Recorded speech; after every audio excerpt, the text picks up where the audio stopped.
আসসালামু আলাইকুম। আশা করি সবাই অনেক ভালো আছেন। নতুন আরও একটি ক্লাসে সবাইকে স্বাগতম। আজকের ক্লাসে আমরা প্রথম শ্রেণীর প্রাথমিক গণিত বইয়ের 58 পৃষ্ঠা একটি অঙ্কের সমাধান করব, কাজের সমাধান করব।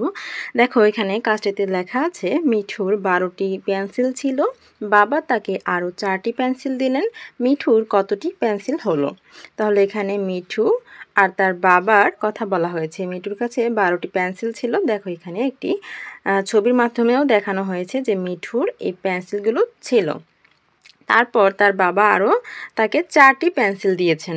আচ্ছা, যখন তাকে আরও পেন্সিল দিল তখন তার পেন্সিলের সংখ্যা তো বাড়বে, তার পেন্সিলগুলোর সাথে আরও পেন্সিল যুক্ত হবে, তাই তো? তাহলে আমরা কি করব, এখানে আমরা এই দুটাকে একসাথে করে দিব। এখন মিঠুর কতটি পেন্সিল আছে সেটা বের করার জন্য মিঠুর থাকা পেন্সিল 12টি আর তার বাবা যে তাকে আরও 4টি পেন্সিল দিল, এই দুটি পেন্সিল কি করব, একসাথে করে ফেলব। এই যে মনে করো মিঠুর 12টি পেন্সিল ছিল, তার বাবা তাকে আরও 4টি পেন্সিল দিল। এখন এই দুইটাকে একসাথে করলে আমরা পাবো মিঠুর কাছে কতটি পেন্সিল হলো, তাই তো? আর আমরা জানি একসাথে মানে কি, ছোট বাচ্চারা বলে ফেলো, একসাথে মানে হচ্ছে যোগ। Very good. তাহলে এখানে আমরা কি করব, যোগ করব, তাই তো? আমরা 12 আর এই 4 এই দুটাকে যোগ করব। দেখো এই যে এখানে 12 আর 4 যোগ করা হয়েছে।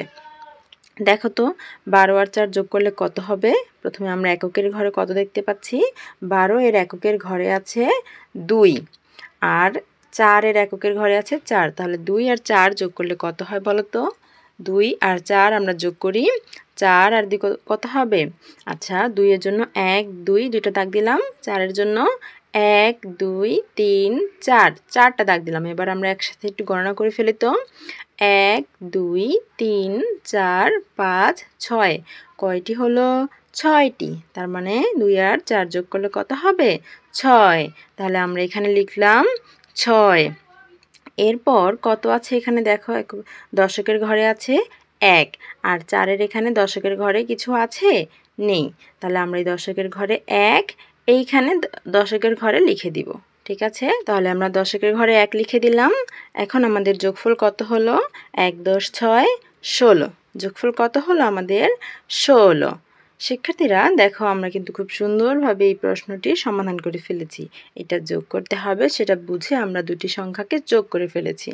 দেখা হবে পরের ক্লাসে। ততক্ষণ পর্যন্ত সকলেই ভালো থেকো, সুস্থ থেকো। আল্লাহ হাফিজ।